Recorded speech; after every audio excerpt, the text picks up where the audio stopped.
listening to The Flickcast, a podcast about stuff nerds love. I'm Chris Ulrich. Now, normally this is where I'd introduce Joe Dilworth and we'd banter for a bit and then get to the show eventually. But he's off this week, so I've got a guest and sort of co-host for the show instead. His name is John Carle. He's a Twitch streamer, content creator, Flickcast contributor from way back, and a friend of the show, and a good friend of mine, too. His latest project is a podcast called Cyclops is Waiting for Me, and it's available wherever you find podcasts. I'll let him explain what the name means and what the show's all about, because that's why he's here. All right, here's John. John, thanks so much for being here, man. How you doing?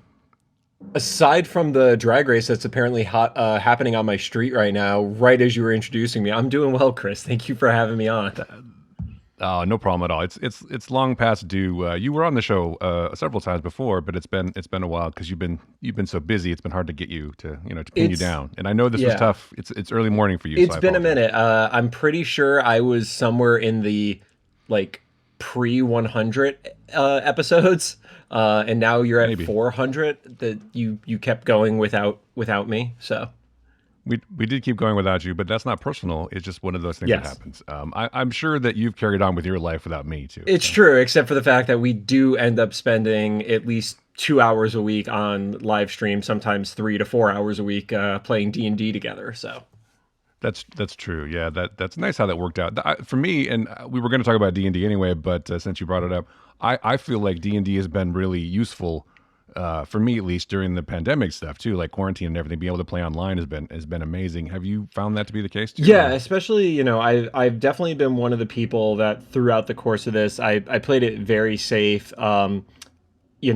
Especially when it was pre-vaccines.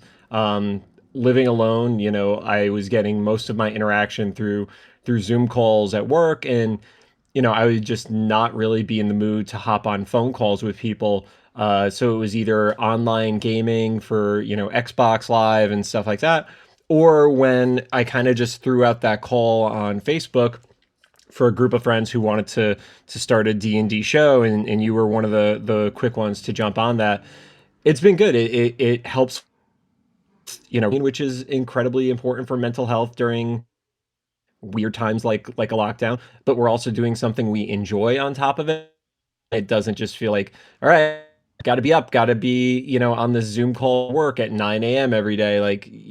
It gave me something to look forward to, on a pretty reoccurring basis. We've done almost every week, so we're doing pretty good on that side. It's been pretty good. There's various people who can't make it for whatever reason. So, but yeah, it's been fun, and I've been playing not just on Twitch, but just regular nights too with people. But it's always online. I don't even have a regular group in person that I'm missing here in Austin. So it's not like I was that disappointed that it didn't work out or we couldn't get together. But yeah, being online has been strangely nice. It's just weird because a lot of times the internet is a terrible place, and so it's not always positive. But I think our mental health has also benefited, like you said, from playing online and just interacting with people. Although we do play on Zoom, so it's shocking that that's okay. But yeah, I hate Zoom calls otherwise. But hey. I think it might be for me.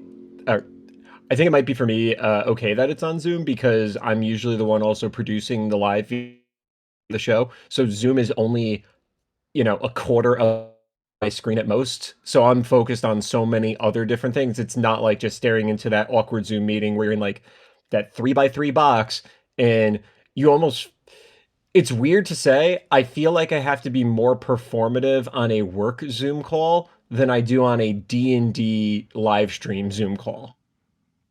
Well, that's funny you say that because I feel that way too. And I've had a few business Zoom calls and whatever, not too many, but you're more on the spotlight there because people are focusing on you, or you have to have information. Whereas with D&D, plus it's an ensemble, and plus it's supposed to be fun, and it's a game, and maybe the stakes are lower. I don't know, but it's definitely different. I totally see where you're coming from. Yeah, so that's interesting. D&D stream, I will say the majority of things that I'm thinking and are coming to mind. Whereas on the work Zooms, I have to hold back. So that's right. You can't. Yeah, that's true. Yep. I imagine you can't say exactly what you're thinking on the work Zoom. That makes sense. No, not anywhere near as much as I say them on the D&D stream. So were you playing D&D before the stream much, or just when did you come into the game? I guess is what I ask people sometimes. Sure. So I originally started playing D&D way back in high school. So for me, for context, that would have been between 97 and 2001. I stumbled into the RPG club in high school and never actually played formal D&D. It was a game that was based off of the THACO system, but it wasn't actually D&D. It was high fantasy combined with sci-fi technology. I wish I could tell you the name of the world, but I did that during high school, and then going off to college, fell off. When I moved out here to Los Angeles, I got into a game with my buddy Adam Lyons, who's also just outside of Austin. He runs a game shop not too far from where you are, actually. Um, and he was running a game here in LA. We did that for probably about 9 months or so. And we were doing a Wednesday night, and, just living in Los Angeles, stuff kept getting in the way. And we just didn't have a consistent crew. So I had wanted to get back into D&D, and the pandemic really gave me the appropriate excuse of when to get back in, because all of a sudden a lot of people's schedules became more open and easier to book because everybody was, avoiding going outside and making actual human contact. And plus, putting it on Twitch and stuff, it's probably a good because a lot of people do stream D&D, so maybe it made sense to have a Twitch stream where you play Dungeons and Dragons, so people can. Because what's I guess my question is, what is the end goal, or sort of the goal of having it on Twitch? Is it to build an audience and kind of, because that's what you do in your quote unquote real life too? You do, like, maybe explain what you do in your real Sure. life. That'd be more interesting than me trying to figure it out. Yeah, so I'll answer the questions in order first. But when it comes to what's the goal of doing Aldgate Adventures on Twitch, one thing for me is I just like making stuff similar to you do with the podcast. I just like having a voice that's out there and making stuff. And if I build an audience, cool. Obviously, if I was talking to nobody for weeks on end, that would get a little tiresome and just exhausting, because you're making something without any sort of feedback loop. But I'm never going out there expecting to be the next Critical Role, which, last night literally watched 5 episodes of Vox Machina in preparation for today. But I'm not expecting that to be our group. If it ever happens, dope. I'm not going to complain about it, but that's not really the goal. It's just to continue to make stuff. As far as what I do, I work for a company called Super League Gaming. I head up their creator division and basically work with creators to bring brands to them and help them make more money efficiently. And especially when you get to people who are full-time creators, being paired up with the right brand can make such a big difference in their content. It's going to help them elevate the stuff that they're making, while hopefully, making them feel more comfortable too. I think the creator community has this massive challenge that they're beholden to an algorithm. So I try to help people make as much money as they can in as short a time as possible, because all it takes is some AI at Google to decide that one metric is more important than another, and then suddenly everybody who was doing really well in metric A isn't doing well in metric B. And I've literally seen people drop on YouTube even 8-9 million views a month, which is a pretty healthy paycheck for those people, to being cut in half because all of a sudden they're just not being fed to the audience that used to see them as often. That's weird. I've noticed that there seems to be a push to like shorts on YouTube. Also, everyone's doing shorter content. It even says shorts. Is that a thing they're pushing now? Yeah, I mean, YouTube will often push whatever their latest product is. So Shorts was a response to Reels from Instagram, which was a response to Musical.ly and TikTok. Right, and then to an extent, Snapchat had always been doing it, where it was short form comedy video. But Snapchat has really changed their entire model, because they have shit all for discovery, really.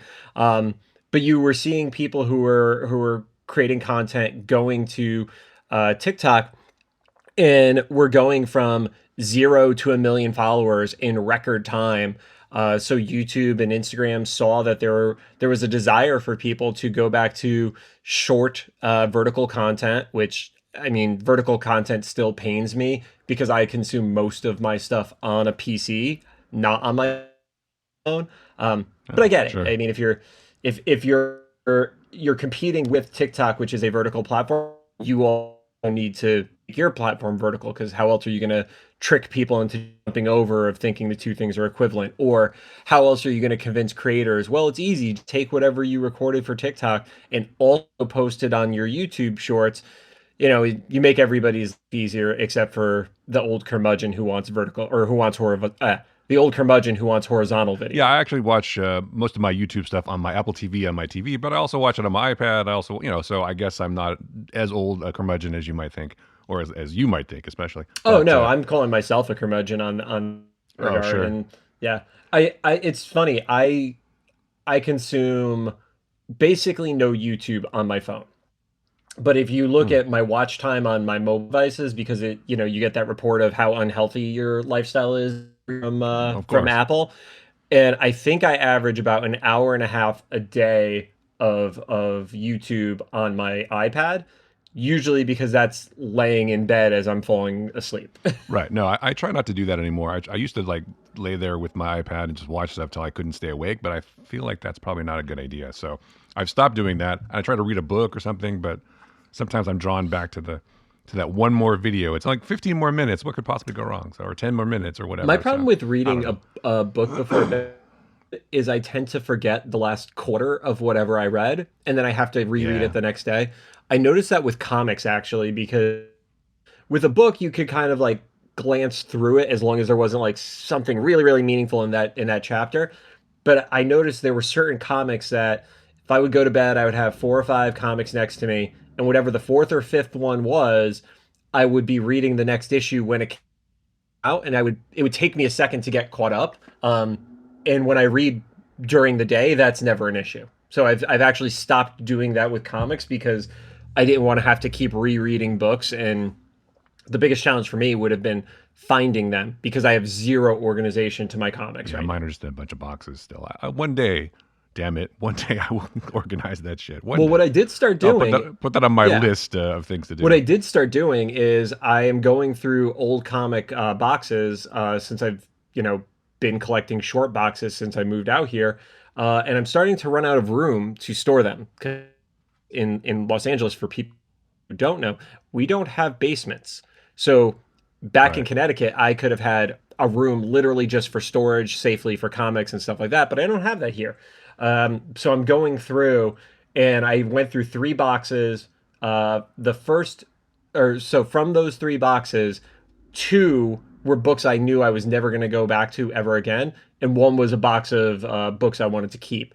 So I actually just brought them back to Golden Apple Comics, which is my store here in LA, and it wasn't amazing money, but it was like, okay, cool, I'll take store credit and I get these books out that I'm literally never going to read again. And it was good because Sure. I also did find a few books that I know I do want, and now I was able to specifically pull those aside. So That's good. Yeah, you can't keep them in the garage or anything like that, or just they're too exposed to the I am elements. worried about the heat in the garage, just given Oh, that I guess so. Yeah. the garage in LA will sometimes go over 100 degrees, and I just don't want that to mess them No, that up. makes sense. Yeah. In fact, in my office, I have a big closet, and half of it's full of long boxes of comics. And again, I really need to. I wasn't the person who had to carry those upstairs. Luckily, the movers did that. But If you had, you would have went through them on your main floor.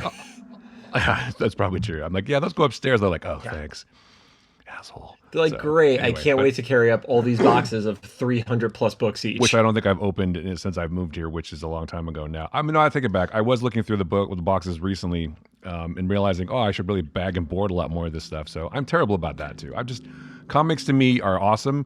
I love them since I was a kid, but it's just that's kind of why I switched to trades for a long time. It's just I can't deal with individual books. It's just too much See, I organization, which I actually don't have. So when I buy my books weekly, I actually throw them in the bag and board before I've even read them. So that way they're that's always in smart. bag and board. And Chris can vouch when he visited my place back in the summer. There are certain books I fell behind on. So right now, I am 75 issues behind on the Power Rangers series. Um, Wow. so the dining room table that you saw now literally just has like 6 stacks of Power Rangers books in order. And I've made the rule to myself to catch up on all the books that I fell behind on. Whatever amount of books I buy on a given Wednesday, I have to read 10 more from the stacks by the following Wednesday before I'm allowed to buy books again. It's been, my Wow. own personal like accountability, and it's worked so far. That's good. It's like Marie Kondo or whatever. You have to be, things that spark joy or whatever her Literally philosophy nothing is. You have sparks to have. joy. Marie Kondo is a hack. What are you talking about? Things spark joy. What do you mean? No, but that shouldn't I think affect I if I want enjoy. to keep something. It shouldn't. No. Well, I think she's just looking for. I mean, I don't know. I really haven't watched a lot of the show or whatever, but I think her philosophy was that you had to start somewhere, right? So you got to start getting rid of something. So if it doesn't immediately make you happy, then why are you keeping it? But because it might make you happy later, I don't Because it know. looks good. But I It have a lot looks of stuff good that. on the shelf, and looks good on the shelf is not necessarily the same thing as sparks joy. And I will fight her on Well, that. it. Well, she's a little. I think she's my That's type. that's I only pick fights I think I can win, especially when it's a physical fight. Yeah, That's smart. That's actually probably smart. It's a good philosophy. You don't probably don't get beat up that much then. So, not lately. but yeah, I have not lately. I have a lot of stuff too that I just like to display and whatever. But I noticed the other day. I don't have very many like action figure type things, but one of the few things I do have is a giant like 16-inch Boba Fett. And we're going to get to Boba Fett in a Oh, minute. But before we do that, I want to talk speaking of about. sparking joy, Speaking of sparking joy, yeah, exactly. That's a good transition. Before I get to all of that, though, I want to talk about the thing that you actually came here to talk about. And you don't have to give people advice on how to make money on YouTube. I'll stop pressuring you about that. But what I really want to talk about is your new yeah. podcast. Cyclops is waiting for you. Did I get that right? Cyclops is waiting for For me. me. Oh Yes, shit. See, I knew I was going to fuck that up. God damn it. it's Cyclops fine. is waiting for me. Okay, so the The first thing. episode where we explain the title has not come out yet. It comes out in episode 4 of the podcast, and we've only just published at the time that this is released only episode 3. So next week's podcast will have the reveal on the name. That's good. So it's a good Yeah. thing that I butchered the name. The most important part of the entire process today was the name of the podcast, which I got wrong. So Yes, but we I'm have really links. good at this. So yeah, We will you have have a links, link tree. absolutely I'll give true. you the link tree. That's good. Okay, good. So, but before we do that, can you tell me the origin of the name, or is it a secret still? No, it's not a secret. So Okay, Cyclops is waiting for me. Just for transparency, is an X-Men the animated series podcast. We're going through and doing the watch an episode a week, give a recap, review, fun tidbits about the show format. We were having the hardest time looking for a name. Chris is in the Discord group where I literally polled, like 70 plus people. It was the most inconclusive vote ever. I just want to point that out. yeah. Every name was an equal number of votes, so that was not helpful. But I finally, want we to say I landed did come up on with a it. couple of names, but they weren't very good. So, To be fair, like I hate naming stuff. yeah, It is probably one of the things from a creative standpoint I've always disliked. Even going back to my time at WWE, like naming a character is the hardest thing. I never enjoy it. I almost always feel like the name is crap. And if I come up with something good, it's probably been taken by somebody else. So, but this is a pretty good name though. So go ahead. I'm sorry, I no, interrupted you, no, but no, please it's explain. all good. So basically, we were looking up quotes from the show, and we were watching them in context, not just reading them on paper. And that was the one that made me laugh the most. And that's really where it came from. So, episode 4 has the 3 most memed moments of the series, which is kind of the biggest irony. It has the Wolverine laying on his bed, lusting after the picture of Scott and Jean, which is the most iconic and the one that the internet loves to mess with a ton. There is a scene from later in the episode where Wolverine is in the foreground looking very, very sad, and Cyclops and Jean making out in the background. And then our quote for Cyclops is waiting for me is Wolverine had just been recovering from a fight with Sabretooth. In that fight, he got pretty banged up. Jean goes to visit him in his room and check on him. And as he's doing jujitsu or taekwondo, I'm not sure exactly which discipline he's doing, and I'm sure the animators didn't know either, to be totally honest. But he strains himself, and Jean goes over to catch him as he's falling, and they have this like really awkward like moment with each other. And she knows that she shouldn't be there because she's about to go on a date with Cyclops, and she just really awkwardly says, "I've got to go. Cyclops is waiting for me." And Wolverine, totally deadpan, staring her in the eye, goes, "And so am I."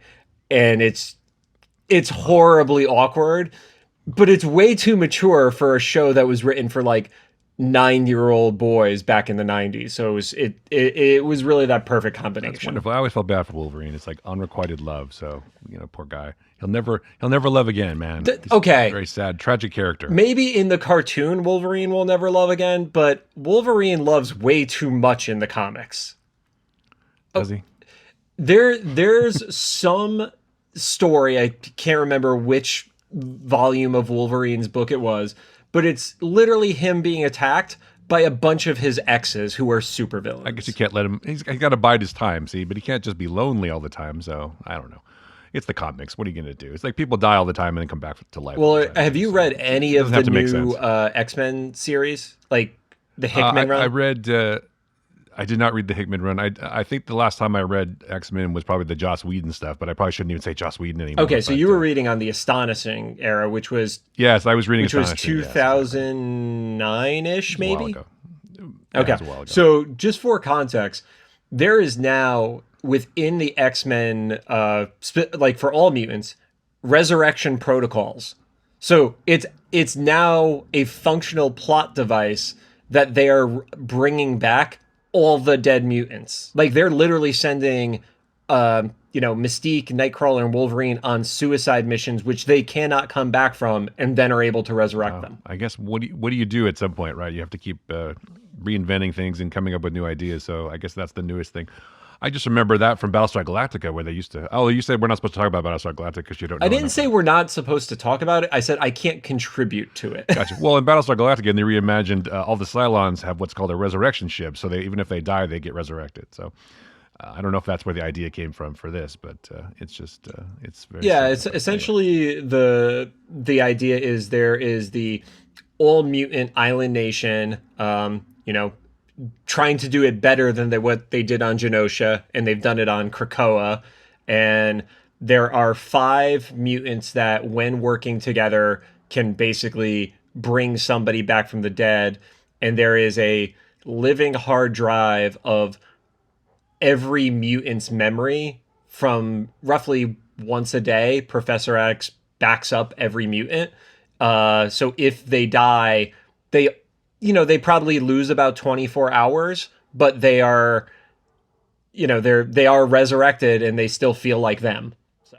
Amazing. That's something that we could use in real life, definitely. But anyway, I will say there is a great book that comes out of it from Nightcrawler, and it's The Way of X, and it's him essentially trying to understand religion in a world where his people cannot die. Wow, that is interesting. Yeah. They're tackling those deeper subjects. Yeah, I mean that's X-Men have done that for years, and rewatching the show for the podcast, we're seeing so much that we never picked up on when we were kids. Like the subtext is actually fairly subtle and sophisticated, and even the first episode, looking at Jubilee, who is an adopted kid of Asian descent.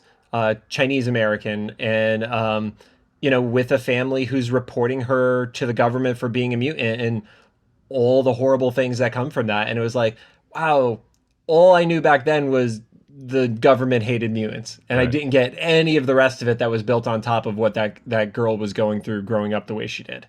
Well, I think that's some of the best animation. It's geared towards kids, and sure, there's a lot of stuff for the kids, but there's also stuff for adults. Like I always watch Teen Titans Go with my son. Or I used to. He doesn't care about it anymore. But when we did watch it, there was a lot of stuff that was going over his head for sure. But I got it because I'm an adult. But yeah, I think that's what makes shows like that more interesting, because they do have more going on. It's not just about teen angst bullshit or whatever, but there's other subtext and other context, which is cool. So I guess that leads me to my question of why did you pick this show to recap? Because it's a show from when did it come out? It's from the 80s It or originally came out in 90s? 1992 and it Right. went for 5 seasons. So why did you pick a show from 1992 to recap?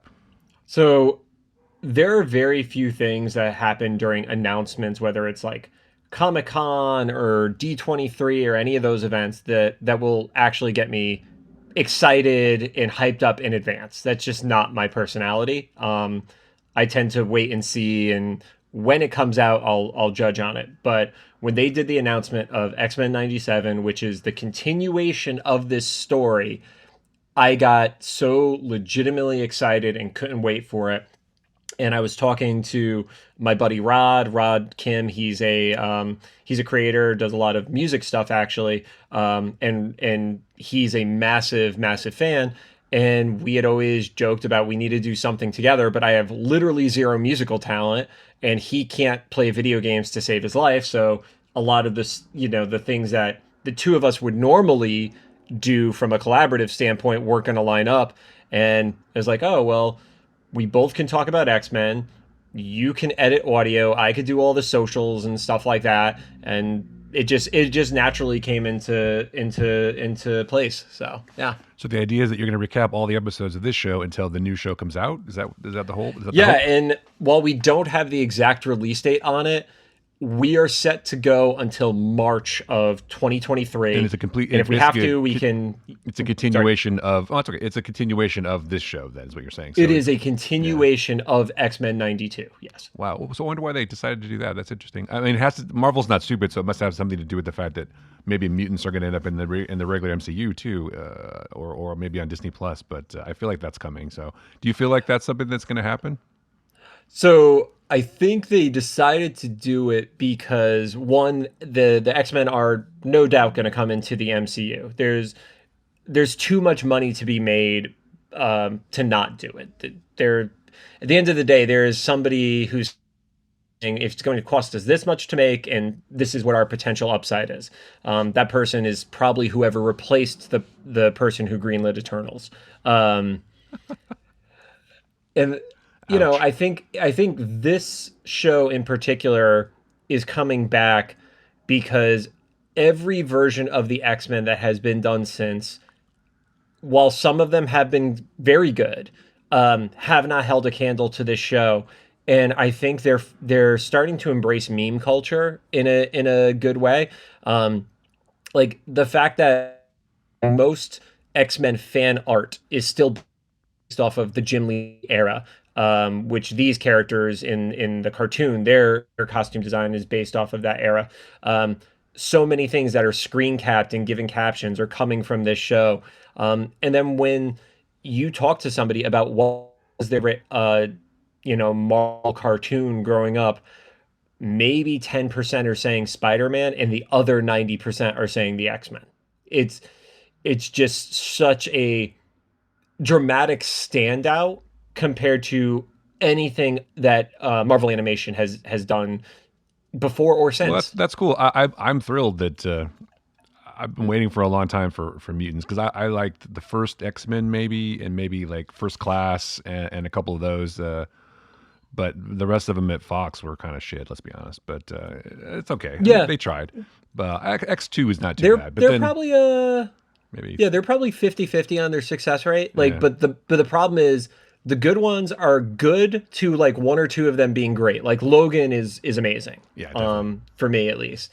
But the ones that are bad they're not just bad X-Men movies, they are bad movies. Yeah, like what was going on with Dark Phoenix? But I don't know. It's just weird. Anyway, You mean the movie they messed up twice? yeah, Yeah. I don't quite get that. But also the Deadpool movies I enjoyed too. But I don't. That's not. That's Fox though, or it was. It is So, Fox. I mean, there's the episode where you actually see New Class's team in there in the cameo, so it is technically the Fox X-Men universe. Right. That was a funny bit, though, for definitely. Yeah. But yeah, I think that if Marvel has proven anything, is that they kind of know how to do a cinematic universe and tie it together pretty well. Because I can't think of too many Marvel films in the MCU that I didn't like. I mean, you obviously didn't care for Eternals, which is fine, but It's not horrible, but it's not as certainly not as bad as Dark Phoenix or something like that. Or some of the other Yeah. X-Men films. But I'm excited to see what Feige and everybody does to bring the mutants in, and obviously Fantastic Four, I assume, is going to happen at some point too. But Well, I that one's been announced. Like we've seen yeah, the official sure, like teaser for like the logo tease for that. So the four, yeah, yeah, I mean it's they did a lot of work on that one clearly. yeah. Speaking of Fantastic Four, you haven't read it obviously. No, There is a book that's coming out where they just wrapped it up. It's the Fantastic Four aging in real in time. real time. Yeah, so each issue is a decade. So the Oh, first issue is the 60s with the introduction, then it goes to the 70s, 80s, etc. So the book is called Fantastic Four Life Story. They actually did it with Spider-Man. But in this continuity, Reed doesn't actually encounter Galactus until the aughts or the 90s or something like that. It's he's prepping for like 30, 40 years of his life wow. for the encounter with Galactus and seeing how that affects the mentality of the world's smartest man. It's a really fascinating book. Yeah, I don't know why I've always kind of had a soft spot for that Fantastic Four, even though I mean, when I read their comics, it was a long time ago, and none of the movies really did that much for me. I've always liked the idea, and the Josh Trank film had some good moments, but it was totally ruined. Obviously, it's just there was a couple of good parts in every one of them, I guess. But there's never been a real definitive one. But I feel like they'll do a good job with this now, even if it's not John Krasinski and Emily Blunt or whoever it's going to be. But Which was the one that you said had its moments? Was that the first one or the second the group? first one was decent. The second one was Tim The Story. Michael B. Jordan group? The Tim Story versions, the two with like Chris Evans and Jessica Alba. Yeah. The first one wasn't too bad, I don't think. It was okay, and the second one was sort of mediocre. But I did like the fact that they featured Doctor Doom, which I think is a good villain for Fantastic Four. But the Josh Trank version was mostly crap, but it had some good elements I liked. I don't know. It's just it had like there's a couple of good ideas. It just they did not bear fruit at all. So unfortunately, Yeah. I don't think I've watched that one yet. that's the If I did, Michael I've B. somehow Jordan already as, blocked it out of my mind. yeah. If you did, Yeah. you blocked it. It's probably not a bad thing to block out of your mind, but Yeah. I think he really tried to do something with it, and maybe maybe it just he couldn't get it to. I don't know. Maybe there's resistance from the studio, or who knows? Or maybe it's just a one-hit wonder, or whatever. But there was like a germ of an interesting concept that just didn't pay off. So, but I'm waiting for a new one. So I guess they have nowhere to go but up, and I feel like they have nowhere to go really but up for X-Men too. Although, like you said, Logan probably the best one. But then I'm also a sucker for anything with Hugh Jackman playing Wolverine. I like the X-Men Origins movies too, so I'm kind of a weirdo. But Oh, well, I'm an outlier. I'm going to leave the podcast now. That's atrocious, Chris. I know. I'm sorry, but you know what, man? Like I said, there's something good in each one of those. And again, Hugh Jackman. I don't know if anyone else is gonna be able to play Wolverine. Obviously, someone else will play Wolverine, but I don't know if anyone else will be able to do it as well, unless they go a totally different direction and actually cast somebody who Hope looks more they go like the him. different direction. Yeah. I want them to go the direction that if you have Wolverine standing next to Cyclops, that Cyclops is literally looking down on Wolverine because they have found somebody who's like short and stout and a little more of like that brick shithouse style Wolverine rather than the Cyclops and Wolverine that are looking each other in the eye scenario. There has to be somebody. Maybe it'll have to be an unknown. I saw something recently about who it could have been, but now that name escapes me, so it doesn't really matter, I guess. But I feel like the character is too big for Marvel to cast an unknown because they haven't cast an unknown in any major character. well, I mean, they'll find somebody, obviously, and it's going to happen. But they won't bring back. I don't think they'll bring back anybody from the old crew at all, and I don't think Hugh Jackman will come back ever because there's no reason for him to. So it'll have to be somebody. But they could do that trickery thing where they cast a regular, quote unquote, regular size actor like they did with Lord of the Rings or whatever. But you could just make him shorter, I suppose, too. But yeah, I think the only person who you will get crossover from the Fox universe will be Deadpool, and it'll actually be a part of the shtick of Deadpool. Your podcast is going to go, you said, until March of 2023, and if you keep doing that, will you start recapping the new series? You think? That is the plan. We will hopefully be able to slide right into the new series. If we have time between when we finish this X-Men 92 before X-Men 97, luckily there are lots of X-Men cartoons that have come out over the years. So as long as Rod and I haven't killed each other or quit the show or gotten into a fight or anything like that, we can start going into these alternate shows, which should be fun. That's great. So where can Yeah. people find the show? So you can find us on everything at Cyclops IWFM Pod. That's our socials for everything. I'm sure you'll have the link somewhere in one of the write-ups for the link tree on all of it. But also, if you literally just search Cyclops is waiting for me, we are on Castbox, we are on Apple Podcasts, we are on Google Podcasts. Basically, anywhere that Anchor distributes their podcast to, you can find us. Gotcha. Okay, cool. We'll definitely have that in the links or in the show notes and all that stuff, so people can find the show. Before we we usually go to picks pretty soon, but I still want to get your opinion on because I know it's going to be funny to me at least. I know it's going to be you're angry about it, or maybe you're not angry about it. But we also already hinted at it, so it's true. It's not a huge. It would be really rude of us to. Yeah, it would be really rude of us to hint at it and then literally not talk about Book of Boba Fett. Well, that happens a lot, unfortunately. You know, with we have good intentions, and the show is running long sometimes, and I have to cut stuff, and people will just, go, what was that thing you were talking about? I said, we'll get to it next week. That's the thing about doing a weekly show. You can always get back to it because we're not recapping episodes. Like, we're just talking shit for an hour and a half or whatever. But yes. You don't have me next week. I don't have you next week. That's true. I'm sorry to say. Although you can come back anytime, of course. But my question then is, you're not a fan of Book of Boba Fett. So what is it that you dislike about the show the most, you think? Sure. So for me, I've heard the argument that Boba Fett as a character is 13 minutes of screen time. Yeah, something like that. Says like 7 words and there isn't a character. Within the movies, I will give that concession that he does not have a fully fleshed out character. He's very two-dimensional within the context of the movies. I first saw him on a big screen. Like that actually I think plays a part of it. The first Star Wars that I watched was when they did the re-releases of the original trilogy. And I actually saw Empire before I saw A New Hope. And there was something about the character that caught my attention. From there, lots of other media started coming up in my periphery. So I was playing Shadows of the Empire on Nintendo 64. I was reading Boba Fett comic books from Dark Horse.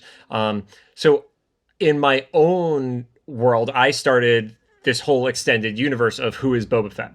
And that character, way more interesting to me. He is a badass bounty hunter who lives by a code. He is very stoic.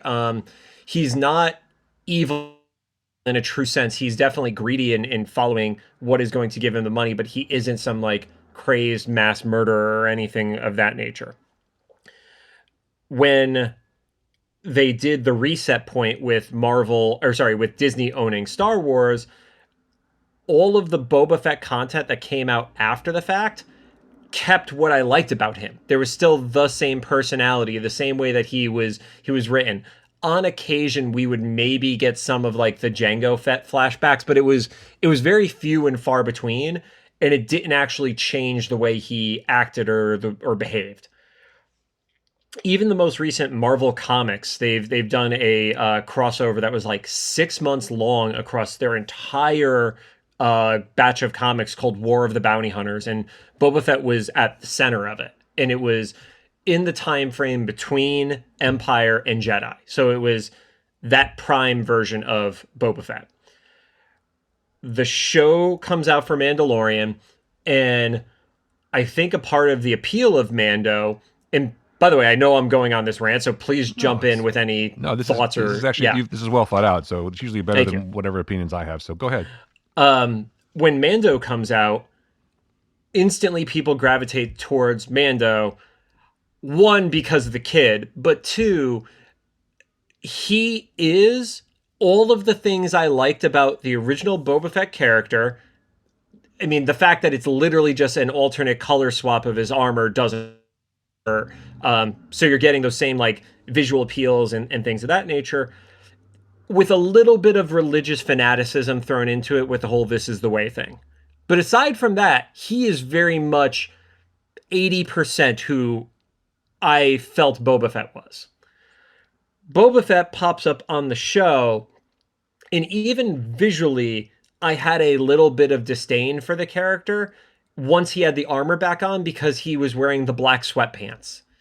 And yes, I get all the practical reasons why that was a thing because the actor is not the same shape as the original, super skinny dude who played Boba Fett back in the 80s and such.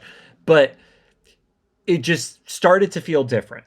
And now you have two shows that are combined in one. You have Boba Fett the prequels with Boba Fett the Godfather, who's a terrible Godfather, and then two episodes that might as well have been Mandalorian season 2 interlude. Right. And for me, the character that is being portrayed on screen is Jango Fett 2.0 and not Boba Fett in any way. And it's not just because of the actor. If that actor was playing Boba Fett the way Boba Fett had been written for the past, 30, 40 years, I would have been okay with it. But he's not written as the same individual. And the excuse of he found a new way after being saved by the Tuskens from the Sarlacc, I don't buy. It doesn't feel earned to me. Like, this is the guy that Darth Vader literally had to go face to face with or mask to mask with and say no disintegrations. Right. Well, that's not the guy who is going and finding these kids who are robbing water and be like, oh, I'm not really going to threaten you in any way. Maybe you should work for me. Or, hey, I just got gifted this badass Wookiee brawler. I'm just going to let him go instead of keeping him in my service. Granted, I don't think I would go, like, he's not going to go full full Jabba and be like, oh, you're now my slave. But he is going to use this individual the same way he works with Fennec. Like, it just doesn't seem, it doesn't seem realistic for the character in any way to me. Yeah, that's the thing that's been bothering us about the show too, Joe and I. It's like we talk about this sometimes.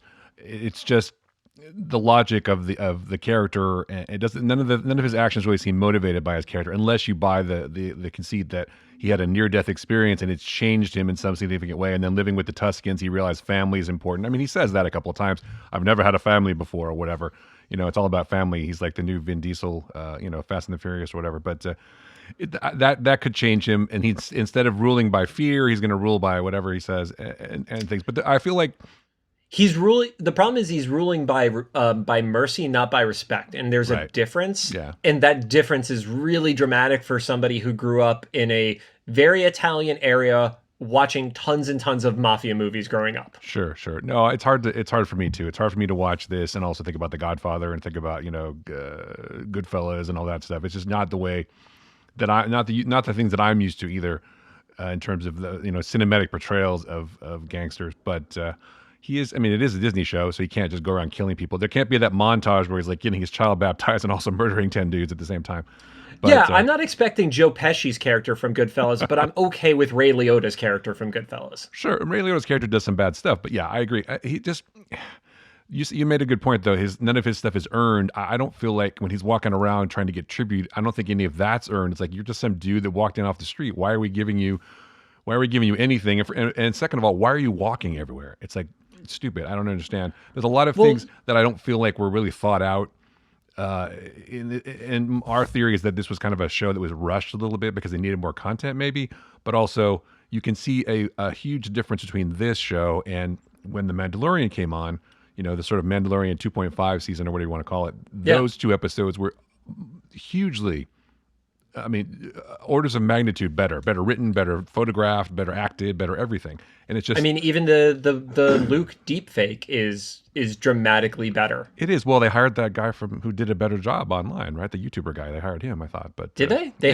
They hired Corridor for that? I think they did. No, was the guy who did it? Did he work at Corridor? Because there was a guy whose name totally escapes me, but he did a better version of the Luke from the other episode, and I think that I heard that Lucasfilm had hired him or for ILM had hired him to do more stuff. So I thought that was part of his contribution because it was so much better. But it does look a Oh, lot better. But they were smart about it this time. They also had Luke deliver a lot of his lines off screen. And anytime he delivered a line, it had certain, certain sounds and certain words that were carefully chosen, so you didn't have to do too many like weird things with his mouth and stuff. So they were smarter about it too. But yeah. it just looked a lot better. I agree. But I love Grogu or the child, and I got to see him put on that little chainmail. I'm sticking with the show mostly because of that, honestly. But I he's honestly adorable. I honestly would have been way more okay with this if this was a mini season of Mandalorian and they just got rid of the Boba Fett stuff. I think there's so much loaded fandom for the Boba Fett name that's why I'm having the biggest problem with it. And it's also pulling out this really weird vibe within the Star Wars fan community of well, you're not a true fan because you don't like it. And I kind of come from the other side of the camp of just because you like everything doesn't make your fandom more valid than mine. Like I'm never going to say I'm not going to say that because you like everything you're not a true fan. Like I think that's gatekeeping, and gatekeeping is bullshit. But I think them doing the same to the side of us who are saying, well, this should be better. This is a character that isn't what we were hoping for, and saying we're not true fans because we don't like it. I think that's the negative side of fandom, where blind faith is not helping improve a property either. No, I agree with you, and I'm not a gatekeeper either. I think should like whatever you want to like or not like it, and I'm not going to tell you whether you should like something or not like something. I'm just going to do my thing and say that I find the show marginal. My final thought about it, or not final thought, but my overarching thought about Boba Fett was that he was a character that was better left sort of as a mystery, because he was treated badly in Return of the Jedi, and I think that's where this all comes from. I think Jon Favreau and Dave Filoni watched Return of the Jedi, and they were both fucking pissed because Boba Fett got killed in a stupid fucking way, and so they've been mad about that ever since. It was a Lucas gag. Totally. It was a gag. It was just for a spit take or whatever. Oh, that's funny. He's dead. So that's been seething in them for years, and now they got an opportunity to right that wrong, and that's what they've done or tried to. But I think partially it's just doesn't feel like it's been thought through. I mean, Favreau is not a terrible writer, and they're not idiots. They've made a fantastic show with Mandalorian. So I feel like there wasn't just as much thought put into this. I think it was more a case of, well, we have all this backstory of the character that we've already established in the Mandalorian, and we have to kind of connect those dots, even if they don't necessarily make sense, and squeeze this kind of thing together, and try to make it work. But yeah, it's disappointing, and I'm a little sad because I like the character an awful lot, and again I think it's right what you said, because I saw him in the theater too in Empire Strikes Back, and I'm like, wow, this guy's awesome. He's so he's scary. He went face to face with Vader and said, he's worth a lot to me, and Vader's like, they're like having an argument. He has the balls to fucking argue with Vader, and that's something. Because like 10 minutes ago, you'd seen the guy like pull a fucking blaster out of Han Solo's hand, and just like stop blaster blast with his hand. It's like, this guy's fucking tough. So here's this guy arguing with I would have himself. loved to have seen like essentially Boba Fett's list. Like who is he worried, or who does he feel is responsible for what happened? And obviously doing that so many years later, you would have had an entire show of deep fakes. So that doesn't work. All those people got blown up. Well, right? I mean more so like, are there any people who were left from Jabba's entourage aside from Bib Fortuna? Right. And the hard part is he would have, in a series like that, go after Luke and Han. Sure. But you can't do that given one, age, two, Harrison Ford would have still said no at this point, no matter how much money, and he could have showed up for 12 minutes, recorded voiceover, and still said no. He's that done with it, I feel like. Yeah, he's like, no, I'm done. Sorry. He's like, was Han a Force Ghost? Like, I don't fucking know what that is. He's like, shut up, nerd. It's the show we got, and there's a couple more episodes left, I think, or at least one more maybe. I think it's one more. The big finale where Grogu's going to show up and Mando's going to show up, and they're going to fight, and Boba's going to ride the Rancor into battle. I also think it was interesting in the last episode, he had no lines. He's just like, look, Fennec Shand basically carried the load for that episode for that crew, and was like giving the plan, breaking it down for everybody. And Boba's like, nodding, and that's pretty much it. So It was actually the most Boba Fett that he's been in the entire series, except if he'd had his unfortunately. helmet on, it would have been better. But yeah, anyway, Yeah. I don't know. I don't know, man. It's unfortunate, but I guess they can't all be winners. There's got to be some variation, and I don't think that people like Joe and I talk about a lot on the show. It's like people don't go into it trying to make something poor or something bad. They go into it with the Yeah. best intentions. They do their best, and so it just didn't work out this time for whatever reason, or they were rushed, or it was COVID, or who the fuck knows. But it's just it Yeah. didn't turn out. Book of Boba Fett for me is to Star Wars right now what if was for me for the Marvel series. Um, it just isn't connecting, and I think a lot of it is because of the baggage that is associated to the character or the name of the series. That they're just you have such lofty goals, and it's just not hitting for me. Like that was my Yeah. biggest problem with what if just felt like a quick response to something rather than something that was meaningful. Yeah, and I'm a fan of animation, and I know you are too. I kind of felt like Yeah. if that stuff was super important, they would have put it in the regular live action MCU, because it's Right. like here's all these things, this developments of things, and we get like Dark Strange, and we get Captain Carter and all this stuff. And let's see that in the real MCU if you really care about it.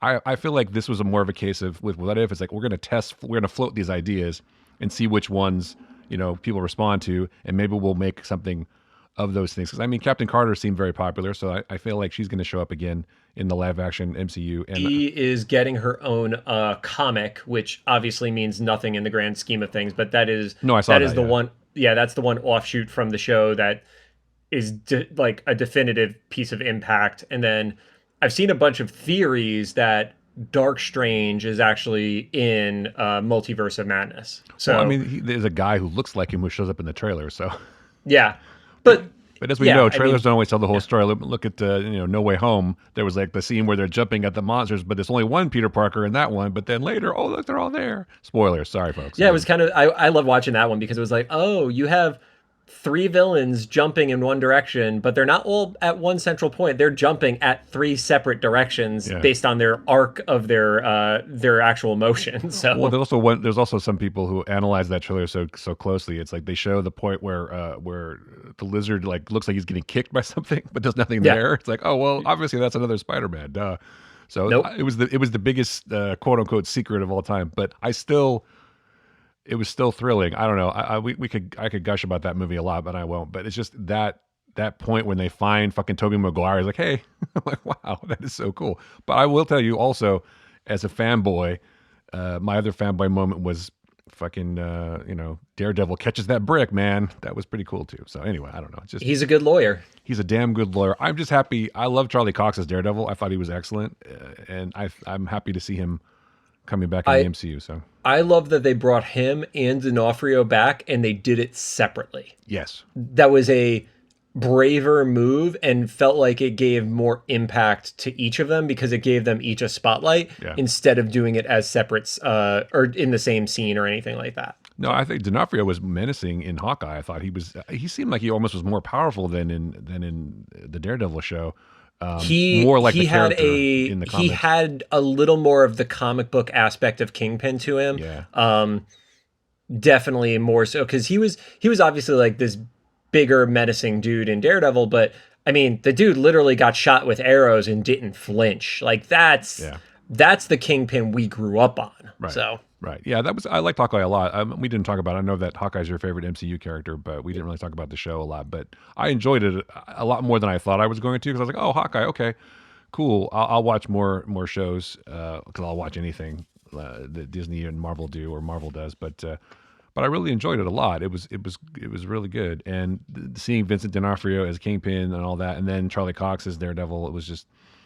I'm very excited. I hope that they do Jessica Jones. I liked her a lot too. I thought Kristen Ritter did a great job on it. with the exception of Iron Fist, I loved all the casting and the majority of the characters from the Netflix stuff.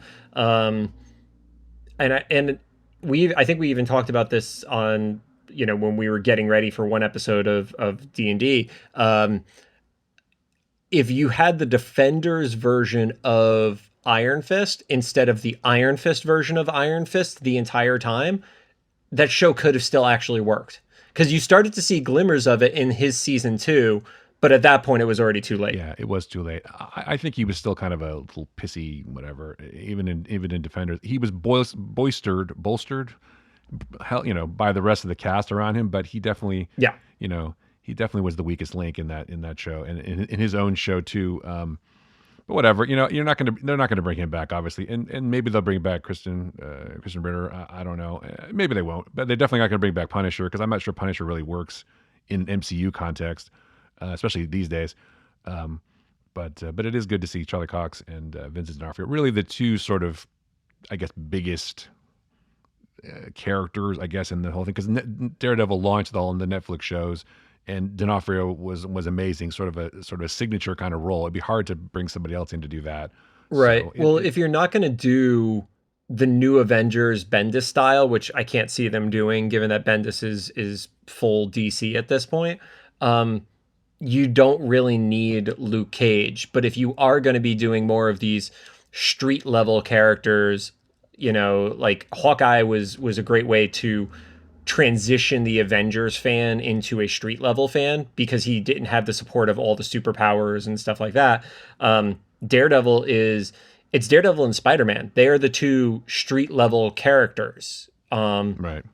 And then you're starting to get Moon Knight and everything like that. So I think Daredevil is that great one. And the Kingpin, especially right now with the series Devil's Reign, like he can make a street level character miserable.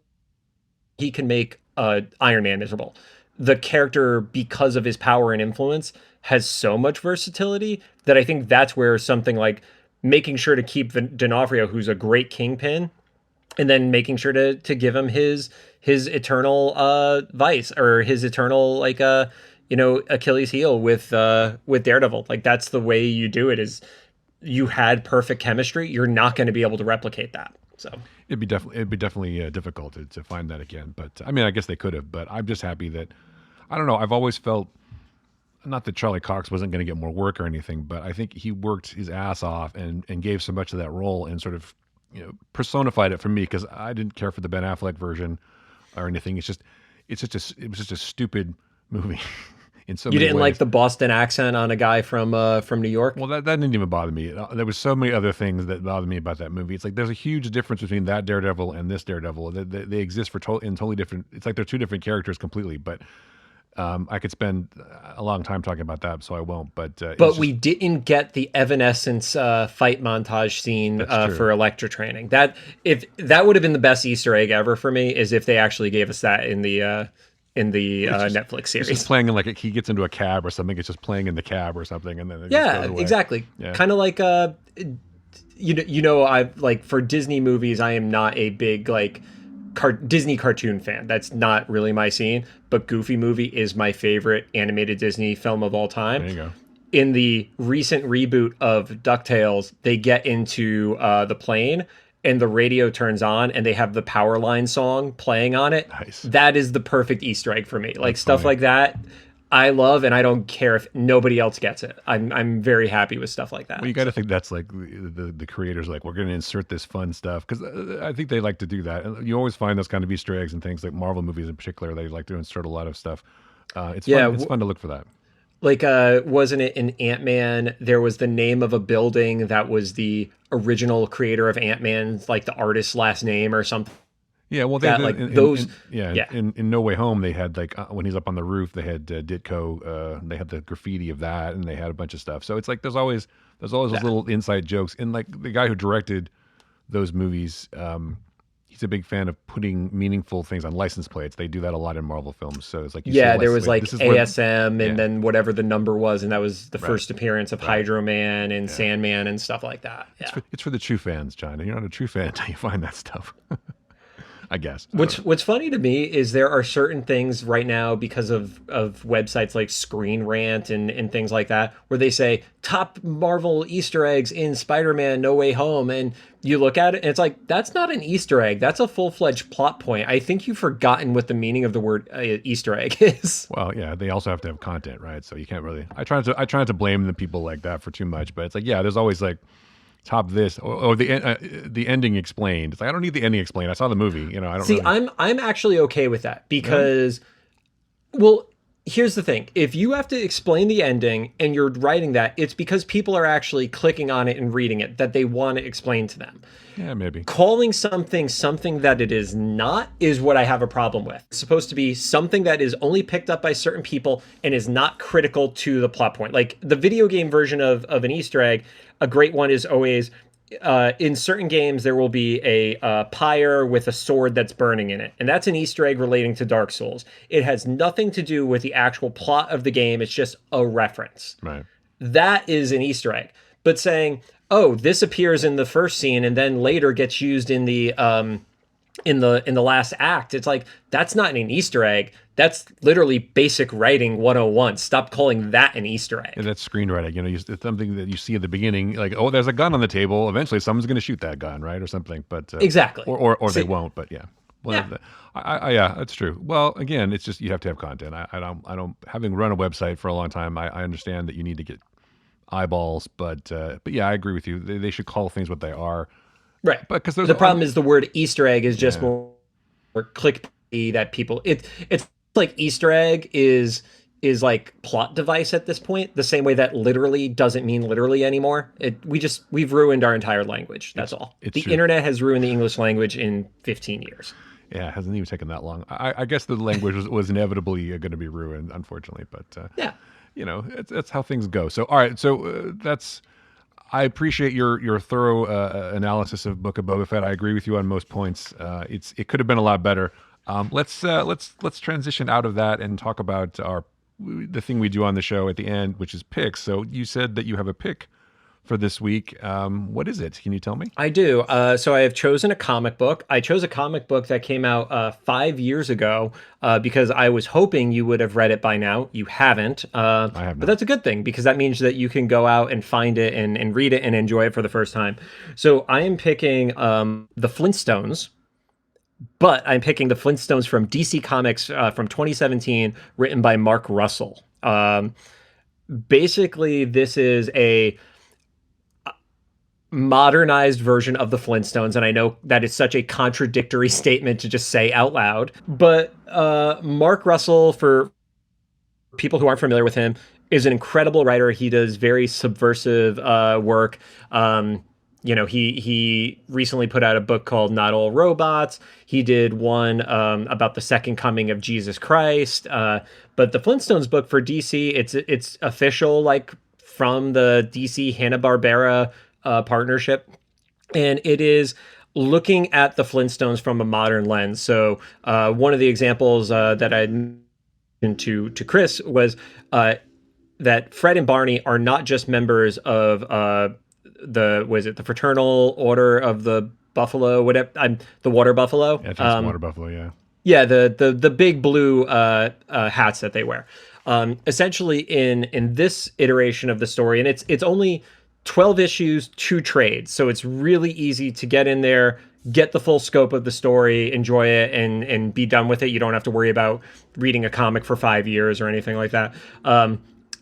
But they are instead in what is the equivalent of a VFW hall. So all of the members of this lodge are not just people who are getting drunk and bowling. Like they're literally experiencing PTSD from fighting in a war that they didn't want to be a part of, where they are fighting Neanderthals. And it's essentially, they got forced into this because Neanderthals were treated as a different race, and it hits a lot of really heavy topics.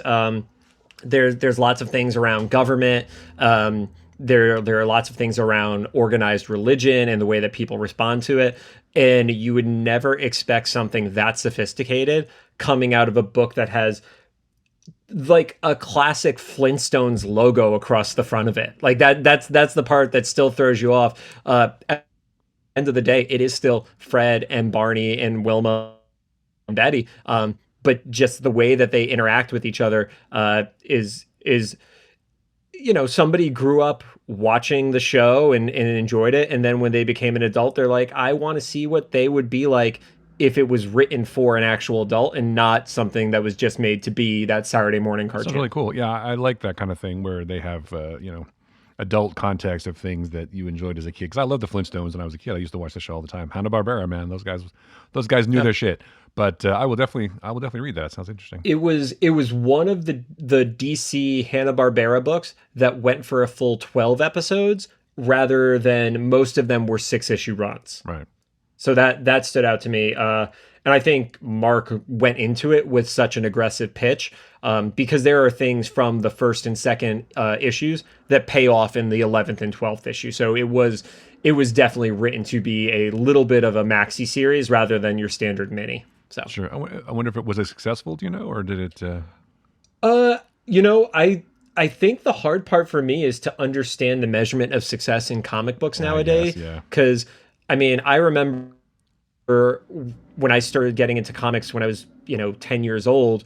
If you had if you had a book that was doing 30,000 issues sold, it was canceled. Like if you were anywhere under the 100,000 mark, you were at risk of being canceled. That was also the era where Spider-Man #1 came out and Spawn #1 came out. So books are literally selling 4, 5, 6 million copies. From what I understand right now, if you're selling a book that's doing 30,000 issues sold, that's a top seller. So Wow. I don't know. It is the #1 book that if right now you were to say, give me a comic book for some who has not read comics before that they will enjoy, this would actually be the first thing I would buy for I will them. definitely read that. It sounds really good. I assume at this point there's a trade, right? It's not all single issues. Yeah, it's trades on Amazon. It is technically out of print right now. It's still available, but that does mean there's a finite number of them on the shelf. So Gotcha. Okay. I mean, I'll yep. have to go to my local comic shop, which I haven't been to in a while, but Austin Books and Comics, which is a fine store. But I don't like to go out much. So what's your pick, Chris? My pick is a sort of a docu series on Apple TV Plus, which not everybody has, but it's called. I'm sorry, I missed the thing. It's called "Watch the Sound" with Mark Ronson. It's basically this guy, Mark Ronson, who's a record producer. As sort of a context for this, I've been getting back into music, trying to create music again. As I do, I have expensive hobbies when I'm bored or whatever. So now I've got a keyboard and all that. I'm trying to get back to playing the piano and all that. So part of that sort of research for doing these hobbies is going back and watching shows that sort of are inspirational. And this is an interesting show for me because a lot of it they talk about. There's 6 episodes and they talk about different sort of things in music that have influenced modern music. They have like the first episode is about auto tune, and then another one's about sampling and reverb and synthesizers and drum machines. And it's just they have a lot of really cool artists that come on and talk about how like as an example for a drum machine, back in the day when rap and hip hop first started, a lot of the schools in New York, for example, cut all the funding for the arts. So there was no music classes, there was nothing. So all these kids wanted to make music or create things, and they had no real way to do that. They had no instruments and no money to buy anything. So they all got together and they could afford like one drum machine or something like that. And so they could start making their sound. They could start doing hip hop or rap or whatever. And that kind Right. of thing, it sparked a whole revolution of music. And modern music wouldn't exist the way it exists now. And some people might think that's a good thing, but if it wasn't for these things, like you don't necessarily appreciate where things come from. Like it just, I don't know why I never thought of it before really, but it kind of blew my mind that a lot of the like electronica stuff that I love, like Depeche Mode and stuff, they did that all, or like New Order or whatever, which were influential songs back in the day, which sparked all kinds of electronica stuff. It's just they had to do that, like program the synthesizer one note at a time. There was no computers, there was nothing. It's like I'm going to program this entire song, but I have to input every single note separately and try to sequence it that way. Or like the drum machine had like 3 settings, like whatever, and it's like and that's all they had, but they still managed to make it into something. And I'm a big Beastie Boys fan too, so the fact that the 2 surviving Beastie Boys are in this documentary is also interesting to me too. But it's just the technology that came about, but the way people take the technology that they had at the time and the resources they had, and to create something extraordinary that lasts to this day and influences artists to this day is amazing to me. And that's why the show was super cool. I'm not a huge, like the Mark Ronson, the guy who's the host, he's one of those people that in Hollywood, he's like one of those sort of slicker kind of guys, but he does have this sort of vibe where he's very relaxed too, so I can see him being able to deal with artists very successfully because he's like, oh, I'm going to just be cool and let you do your thing, and that kind of comes across on the show too. He's engaging, but kind of also a tiny bit. I don't know what the word is, smarmy. If that makes sense. I don't know, but it's a good show. I liked it a lot. I just because I know people like that, and I'm sure you do too. It's just like they're just right below the surface. They have like a huge ego, but they're trying to like keep it in check a little bit, and it comes out on him a tiny bit. I mean, he's got Grammys and Academy Awards and shit, and so he's successful, and he's been doing it for a long time, so he kind of knows his shit. But I get the feeling, at least watching this whole thing, which is extremely informative and enjoyable because of the people he gets to interview, like Paul McCartney's on the show too, and it's like I get the feeling that in some cases he's kind of a frustrated musician in a way too, which I think comes across occasionally. But the show is awesome, especially if you grew up during this time when all of this stuff kind of happened, like the fucking drum machines started and synthesizers and all this stuff sort of came about as I was growing up, and so this is all my kind of thing. So it's See, fascinating. when you said documentary, I thought you were going to refer to Yellow Jackets, which is obviously a documentary of that soccer team. Right? Yeah, I was not going. You said not. You said you wanted to pick Yellow Jackets. I picked Yellow Jackets a couple weeks ago because I Yeah. think it's an awesome show. I really enjoyed it, and I can't wait for season 2. It was terrific. This was very compelling. Like I like things like this because it gets you kind of behind the scenes. I'm kind of a production nerd. I like to know how things are made. Yep. Which is why I sat through the entire Beatles show on Apple, which is like, a lot of hours of the Beatles sitting in a room trying to create shit. But that shit is fascinating to me. The creative process is fascinating to me as a person who, has been in rooms similar to that and also tried to create things for a long time. It's just Well, super I will interesting. actually toss this out. It's not an official pick because we're only allowed one, but I haven't been on the show in a decade, so I'll throw this one out there for you too.